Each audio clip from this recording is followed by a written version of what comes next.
Hi, this is Kelsey Cooper, and I'm the host for Disabled Birth Stories podcast.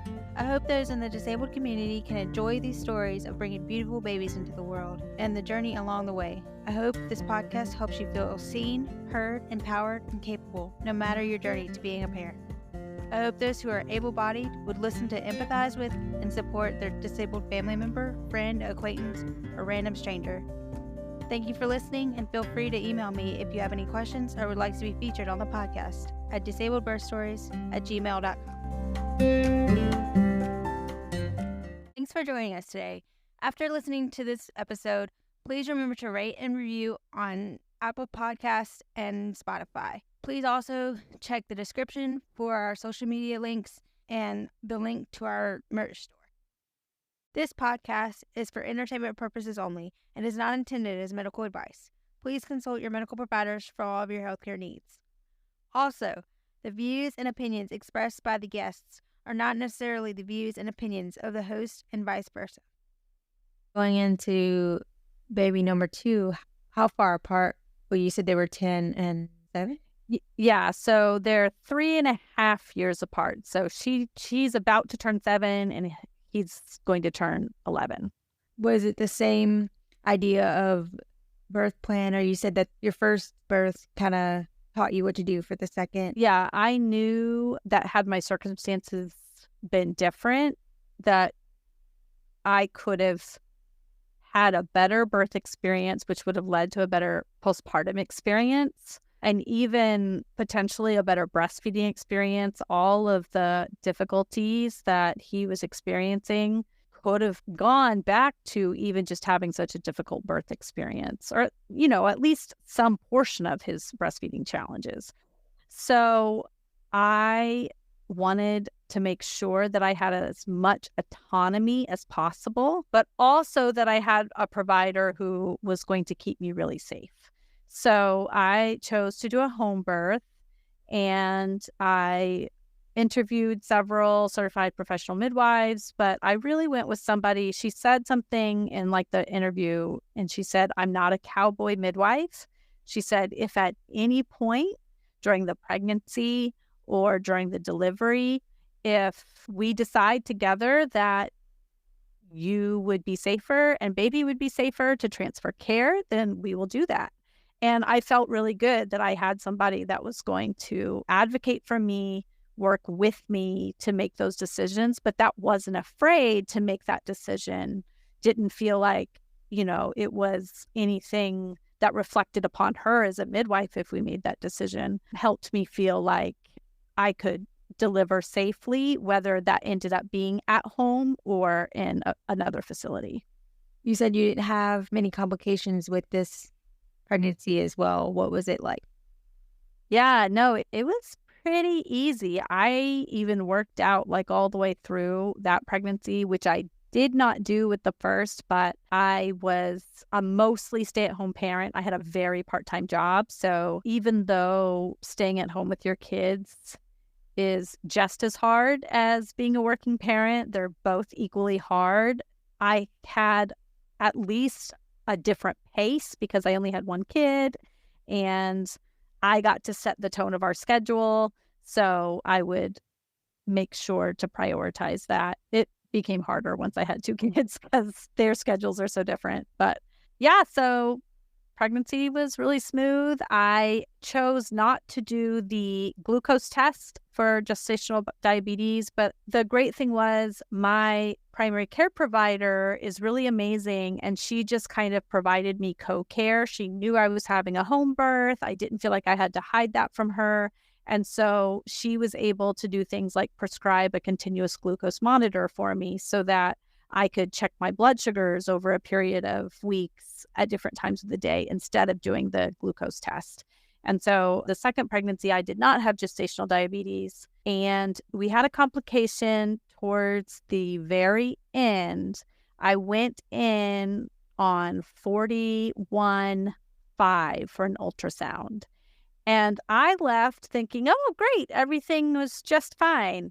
But the ultrasound person sent the results to my midwife. She just didn't say anything to me. And then my midwife called and said, hey, I got the ultrasound and we need to talk. Can I come over? And she explained to me kind of briefly what it was about so that I wasn't too freaked out. But then she came over and essentially they were worried about intrauterine growth restriction. She had fallen off her growth curve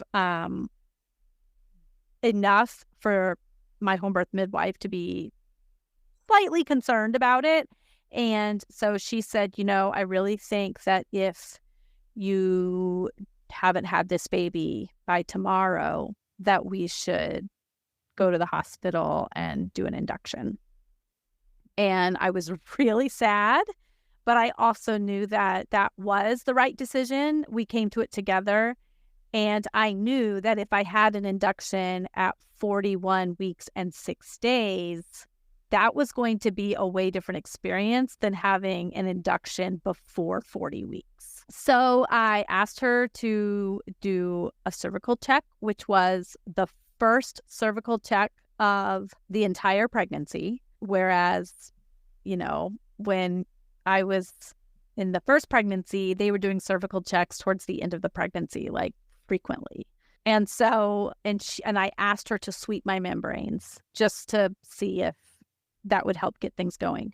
So she left and I did bedtime with my son, and we to this day still have the same bedtime routine. We brush teeth, we read a book, and we lay down with the kids and they fall asleep. So I did that with him. And I remember being up on he had a loft bed at the time, a little twin bed, me with my big tummy and him sitting with me and thinking, wow, this is like the last time I'm going to do bedtime with just you, It was I'm surprised I'm crying at that. It was pretty special. And then about 4 hours later, I went into labor just like on my own, and it must have been just like 2 hours later because I couldn't get to sleep.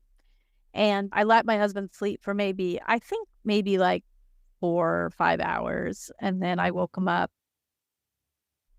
and he called the midwife, and there were 3 of them, 2 midwives and a student, and they all got there.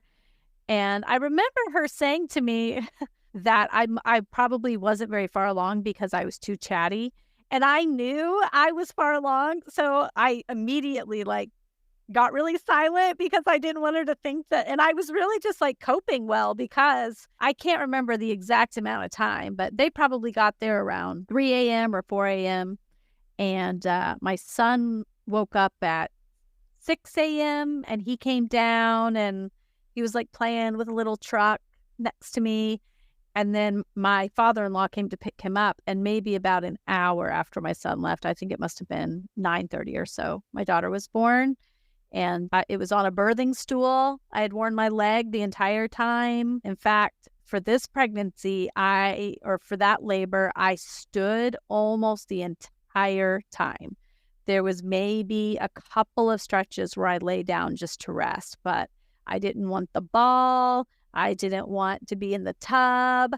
I didn't want to be in the birth pool. I didn't want to be in the shower. All I wanted to do was stand and hold on to the couch or hold on to the windowsill. And so I'm not surprised that the first labor was so much more difficult because I couldn't wear my leg towards the end of it. Yeah, I was on a birth stool and she was totally fine. I think Apgar's score was 8.99. But the placenta, the umbilical cord was so short that she couldn't even reach my chest. And then I did hemorrhage. I cannot remember what the exact amount of the hemorrhage was, but it was the most that to this day my midwife had ever seen. And it was right on the edge of maybe needing a transfusion, but they were monitoring my hemoglobins and I didn't need a transfusion. So we just supplemented with iron, and I was fine, just a little extra tired maybe in the first few days, but not nearly as tired as being woken up by hospital staff every few hours for constant monitoring and not being able to bed share so that I can side lie, breastfeed, and do that safely. So it was a way better postpartum experience, just being at home and, the midwives coming every day to check on me, but not having people constantly intruding on your space. And, we didn't have to worry about childcare. Our son was there with us. And my mom came for her as well. And actually, this is kind of funny. My sister was also pregnant, and she had an accidental home birth on the same day that I had my on-purpose home birth. So she delivered her baby just a few hours before me. That's really special. Yeah. I know. So my mom ended up flying out to me because I thought I was going to be induced. So she she lives in Texas, and so does my sister. So she got to meet my sister's baby, and then she flew out and stayed again for, I can't remember, 1 to 2 weeks, and did the exact same thing. So really, really lucky there. You said that it was different than your hospital birth in the immediate postpartum, but what was a little further out, a week or like that first little bit of postpartum for this pregnancy like? Yeah, it was so much better, and it was due to the fact that, well, I would say a couple of things. One, you just kind of know what to expect. So the tired you feel as a brand new mom, it is indescribable. And there's no way for somebody to even know what that kind of tired is like unless you've been through it. And maybe somebody else could correct me. Like maybe somebody has felt a different type of tired and a new mom tired and said, oh, it's the same. Like, maybe if there's an illness that somebody has experienced or something like that. But it's very indescribable. So just by nature of already knowing what that was going to feel like, I felt like I could just embrace it and know what it was going to be like and not be so wrapped up in like, how many hours is my baby sleeping or how many hours am I getting? And just kind of like know that I was going to be along for the ride. That made it easier.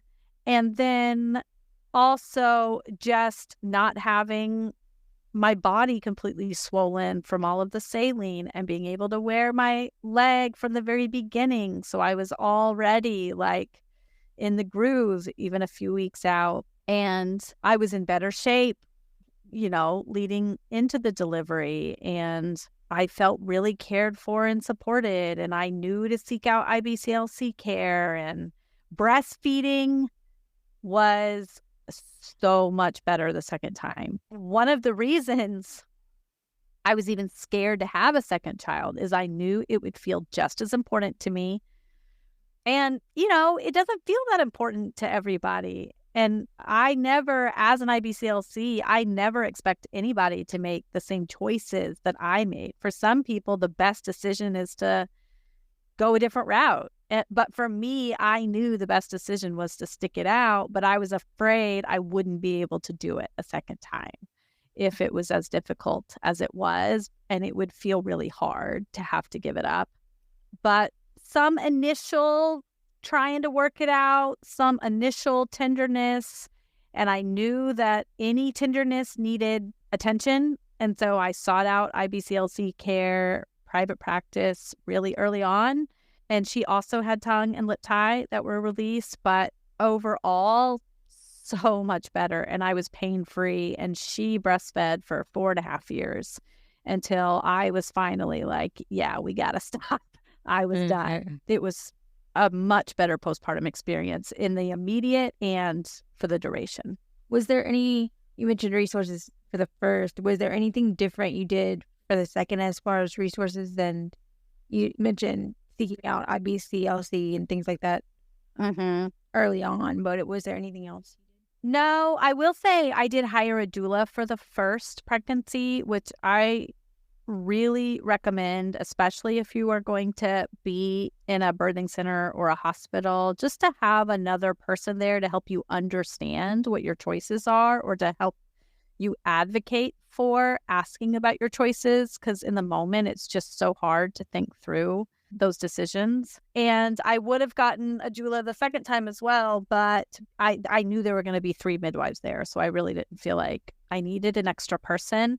And the other thing I did is I'm talking about services instead of resources, but I do think services are important. I had a friend who wanted to get into birth photography, but she was pretty far away.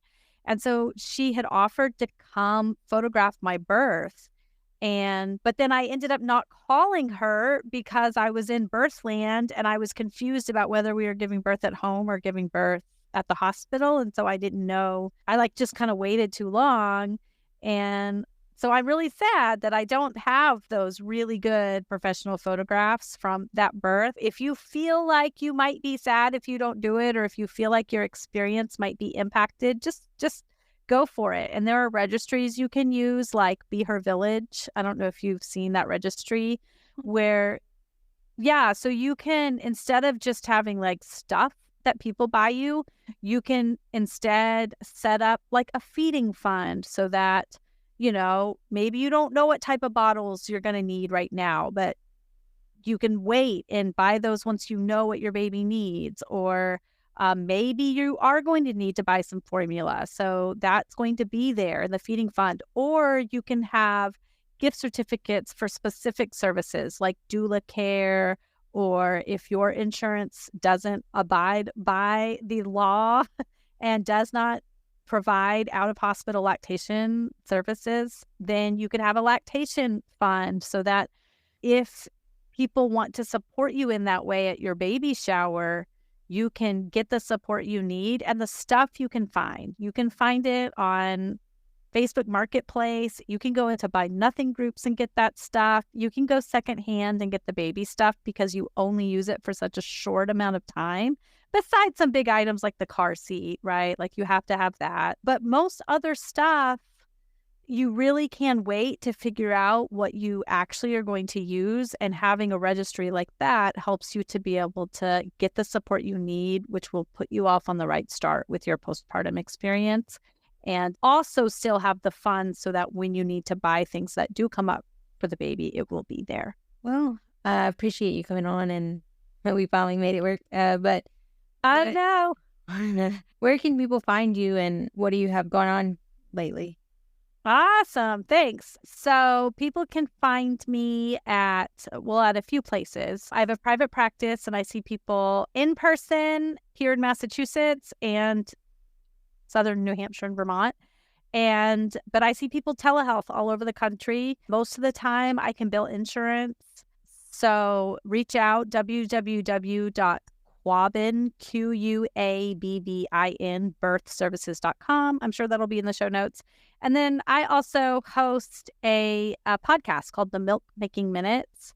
And it's really intended to explore breastfeeding struggles and triumphs through the lens of systemic, cultural, and medical barriers. But we do that in a couple of ways. One, through just storytelling. So people come on and they share their baby feeding stories, the good, the bad, the triumphant ones, the hard ones, all types.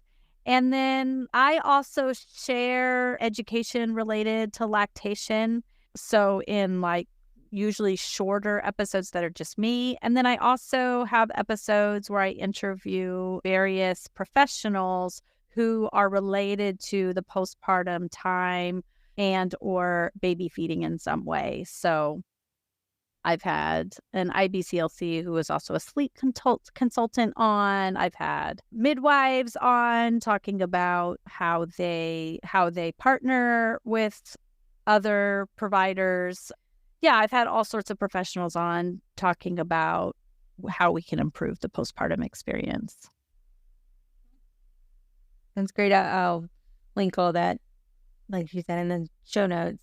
This was really fun. And I just want to say you came on the show. Yes. So we'll make sure to link that too, because it was a great episode. You mentioned on my episode that you can do pre-conception consulting, right? Yes. We can absolutely, preconception we can do, although I'm not sure that we can bill insurance for preconception, but prenatal visits we can do. and we can bill insurance for that. And I think it's a great idea to meet with a lactation consultant because I love TikTok. I'm a big fan of Reels, but you can start to, one person's experience does not mean that that is going to be everyone else's experience. So the great thing that an IBCLC can do is narrow down for you what your needs are going to be, and they can really identify what is going to be the best education for you given your unique circumstance. So especially for the disability community, having that care prenatally and having someone that you can go to say, hey, I don't know what kind of challenges are going to come up in the postpartum period. Is there any research out there? Because most of us, if I don't have any understanding about a particular disability and how that could or could not impact breastfeeding or milk supply, then I have a community of other professionals that I can go to or refer you to. And so getting that individualized care is, I think, even more critical for people who are disabled. I appreciate the information. I appreciate you coming on. Oh, yeah. Thank you so much. I appreciate you having me. Thank you for listening, and feel free to email me if you have any questions or would like to be featured on the podcast at disabledbirthstories@gmail.com.